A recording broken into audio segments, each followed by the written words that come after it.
Muy reverendo Padre Carlos Luis, párroco de esta bendición, puesta bajo el patrocinio de San Patricio, cuya fiesta estamos celebrando el día de hoy.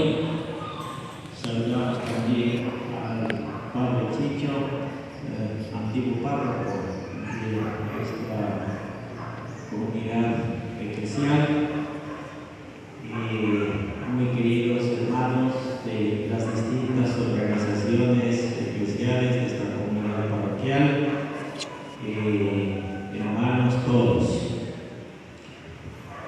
La palabra de Dios el día de hoy, ya muy próximos a la fiesta de la Pascua, nos recuerda que la meta fundamental de esta gran celebración, la más importante para la vida cristiana, para que se inicia una nueva creación, un nuevo orden en la historia, tiene como punto de llegada esa renovación de la nueva alianza, ¿no? Es la nueva alianza que inicia nuestra vida con el bautismo y que constantemente va renovándose a lo largo de toda nuestra vida.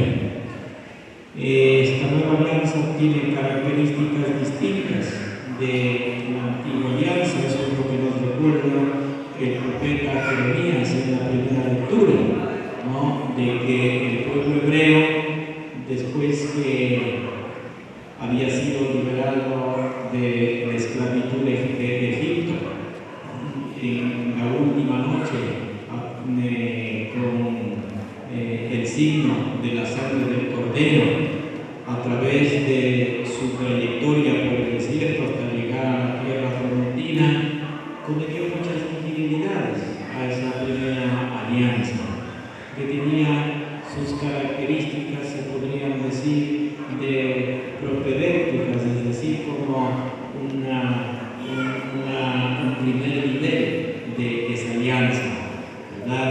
Era una alianza que tenía características más bien externas. La ley de Dios estaba escrita en unas tablas de piedra, ¿no? El cumplimiento de esa ley, el pueblo de Israel lo hacía porque todavía no estaba suficientemente preparado, recién salía de Egipto, ¿no? Y entonces lo hacía más por temor, ¿no? Por miedo, por evitar recibir el castigo de Dios. Y por eso era una alianza tan frágil. Cuando uno hace las cosas por miedo, lo más probable es que eso no dure mucho. El momento que se pierde el miedo y el temor, pues se pierde también una alianza fundada en esas condiciones. Pero esta nueva alianza, dice el Señor, va a ser distinta. No va a ser provisional, sino que va a ser eterna y definitiva. Ya no estará escrita en piedra, sino estará escrita en los pliegues de la mente y del corazón. El motivo, la razón fundamental de su cumplimiento ya no será el temor, sino que será el amor. Cuando uno ama, está dispuesto a dar la vida por la persona o la causa que ama. Esas son las características de esta nueva alianza que el Señor promete, ¿no? A través del profeta Jeremías.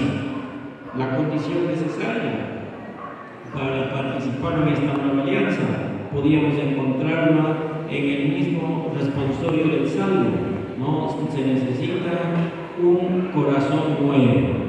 Así decíamos en el Salmo responsorial: crea en mí, Señor, un corazón puro. Es necesario un corazón puro para poder renovar esta nueva alianza, porque si nuestro corazón no está purificado, solamente es capaz de realizar una alianza con las características antiguas que han quedado superadas con la nueva alianza. Ese corazón puro que es capaz de acercarse a la compasión y a la misericordia de Dios para pedir perdón de sus pecados, para recibir esa fortaleza interior que va diciendo el salmista y poder cumplir sus mandamientos, para poder experimentar también la alegría de la salvación y poder ser esos misioneros, ¿no? por esa fuerza interior y esa alegría de la fe, poder indicarles aquí el salmista a los demás los caminos, los caminos del Señor a quienes están extraviados. Esa sería la condición. El fundamento, en cambio, de esta nueva alianza no es otra que la sangre de Cristo derramada en la cruz, ¿no? Así como el signo de la primera alianza fue la sangre del Cordero y la inscripción en las tablas de la ley, ahora el fundamento ya no es la sangre de un animal, sino la sangre del Cordero de Dios que quita el pecado del mundo, ¿no? Y como el Señor sella esta alianza, a pesar de que no le resultó fácil, ¿no? Porque como humano que era, ¿no? Con su naturaleza humana, también el Señor siente miedo y temor por el sufrimiento y por la muerte, pero apoyado en la fortaleza de su naturaleza divina, porque no solo era hombre, sino también era Dios, se hace capaz de cumplir la voluntad de Dios y derramar su sangre en la cruz, porque sabía que ese sacrificio que el Padre le mandaba realizar se convertiría en fuente de vida y de salvación para todos. Nos invita también el Señor a participar en esta alianza siguiendo el testimonio de Cristo, que a semejanza de la semilla, ¿no?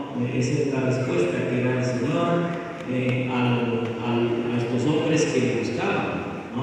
Eran los días de la Pascua, y entonces unos griegos que no pertenecían al pueblo judío seguramente habían oído escuchar del Señor y sintieron curiosidad y deseo de conocerlo. No sé si querían pedirle algo, no, eso no nos dice el Evangelio, pero se acercaron a uno de los apóstoles, a Felipe, y les dijeron: queremos ver a Jesús. Felipe encuentra a otro de sus compañeros, Andrés, y le dice: estos señores quieren ver a Jesús. Y los dos juntos fueron a decirle a Jesús, le llevaron la noticia que estos hombres querían verla. Y el Señor empieza su respuesta con esta imagen maravillosa del grano de trigo, que de alguna manera ilustra la paradoja de la fe, ¿no? Y el Señor explica esto, que es una experiencia tan normal y conocida para muchos de nosotros. Para los que siempre han estado en la ciudad quizás es un poco más complicado, pero para los que hemos tenido contacto de alguna manera en el campo, comprendemos bien lo que dice el Señor. Si la semilla, cierto que pone en concreto una semilla, el grano de trigo, no cae en tierra, no se destruye, no se desintegra, queda infecunda. Si el agricultor le guarda la semilla y porque se va a desintegrar en la tierra, lo tiene ahí, ¿no? Sin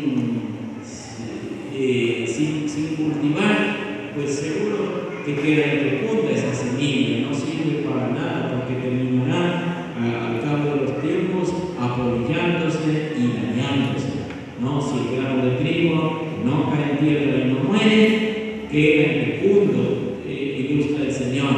Dice: pero si muere, si cae en tierra, se desintegra, ¿no? Y se fecunda, pues entonces sí, recobra una nueva vida y da mucho fruto y produce una gran cosecha. Con esta imagen, el Señor quiere ilustrar el misterio de su propia vida, el misterio pascual, ¿no? El culmen de la salvación, porque eso es lo que ocurrió con el Señor, cayó en tierra, ¿no? Si queremos verlo gráficamente, en el camino al Calvario 3 veces cayó por tierra, ¿verdad? Y luego terminó muriendo en la cruz. Así se parece a ese grano de trigo que cae en tierra y muere. Pero por eso mismo, el segundo momento de este proceso recobra la vida y con su resurrección, ¿verdad? Recobra la vida y no como ocurre también con la semilla, que cuando recoge una nueva vida es capaz de producir mucho más fruto. De la única semilla que se sembró se multiplica, ¿no? La semilla, y así ocurre también con el Señor, con su resurrección. No solo resucitó Él, sino que también ya desde ese mismo momento, ¿no? Desde el momento de la muerte, resucitaron muchos muertos que quizá no hemos puesto mucha atención a la palabra de Dios. Solamente recordamos la muerte, la resurrección de Lázaro, de la hija de Jairo, del hijo de la viuda de Naín, pero el Evangelio nos dice que inmediatamente después de la muerte del Señor resucitaron muchos y se aparecieron en la ciudad, ¿no? En la historia cuenta que el cementerio, quienes han ido a Jerusalén, ¿verdad? Al frente hay un cementerio que es muy cotizado, ese cementerio, porque según la tradición dicen que el día de la resurrección los primeros que resucitarán serán los de ese cementerio donde lo hubo la primera resurrección, el día de la muerte del Señor, ¿cierto? Y entonces también se dice que el Señor bajó a los infiernos el día de su muerte. Con esto, ciertamente que creo que la mayoría ya sabe que el término infierno, no originariamente, etimológicamente, significa regiones inferiores donde estaban los muertos. Hasta hoy también, cuando se juntaban, ¿verdad? Habitualmente los muertos están en las regiones inferiores, en el subsuelo. Después se fue también evolucionando el término y se llegó también a considerar como un lugar de castigo, pero originariamente era el lugar donde estaban los muertos, y eso es lo que confesamos en el credo cuando decimos que Cristo descendió a los infiernos, es decir, al lugar de los muertos. No quiere decir que descendió al lugar de condenación. Estamos utilizando el término infierno en el sentido más originario y etimológico, ¿verdad? Y entonces dices que de ahí también resucitaron muchos de aquellos santos que estaban ahí en la región de los muertos y no podían participar de la gloria de Dios porque no se había ejecutado la redención. Solamente la Virgen María no fue privilegiada, que antes de que se realice la redención, ella ya participó, ¿no?, de todo el proceso de la redención. En todo caso, eso es lo que nos muestra esta metáfora que el Señor aprovecha para enseñar a estos hombres que vienen a visitarlo. Todo el resto del Evangelio pues va desarrollando esta misma idea de la paradoja de la fe, que para la mentalidad humana es contradictorio, porque ¿cómo es posible que trabaje para ganar acabe perdiendo?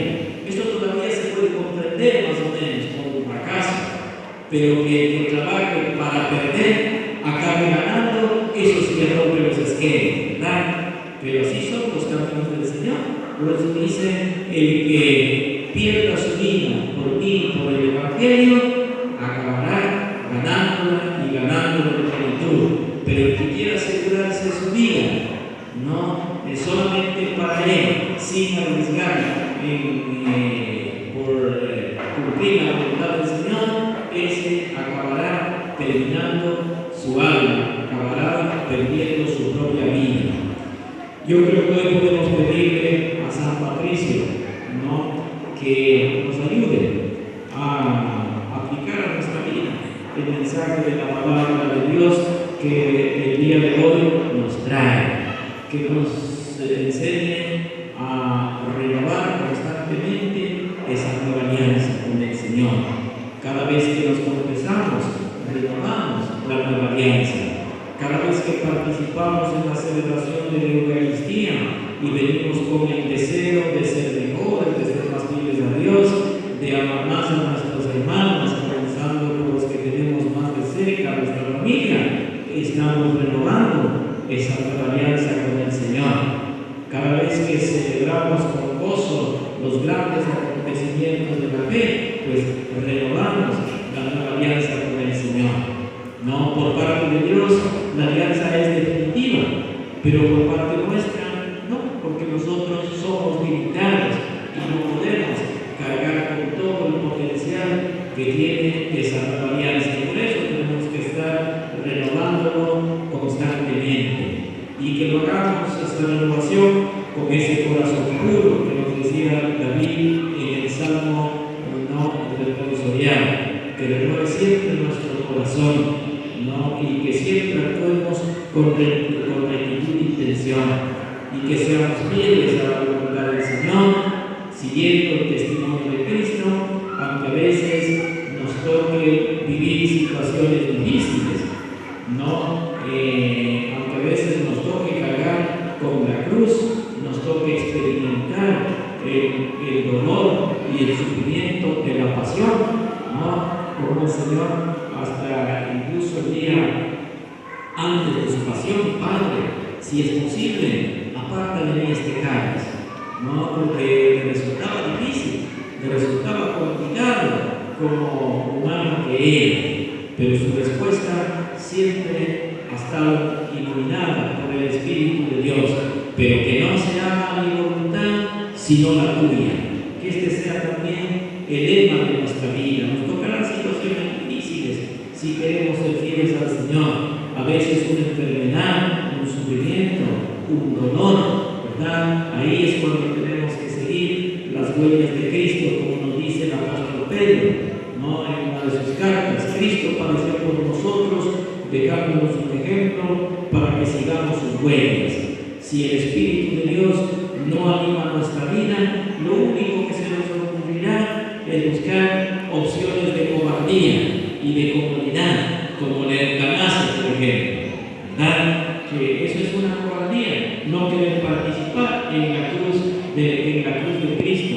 Quiere ganar su vida, quiere evitar el dolor, pero acabar perdiendo su vida y su alma, ¿no? Y que como el grano de trigo, estemos dispuestos a arriesgar nuestra vida para que los demás puedan también participar, ¿no? De la vida y de la salvación de Dios, como lo hizo el gran apóstol de Irlanda, San Patricio, que se alegraba de participar en la cruz de Cristo para que aquellos hombres que todavía no conocían a Dios conocieran el amor de Dios, alcanzaran la vida plena y la salvación eterna. Esa es la misión y el regalo que nos han dejado los santos, que nos lo regalan para nosotros concretamente el patrono de nuestra parroquia, ¿no? San Patricio, arriesgar la vida para que nadie se pierda, para que todos lleguen al conocimiento pleno de la verdad y encuentren la salvación de Dios. Que así sea.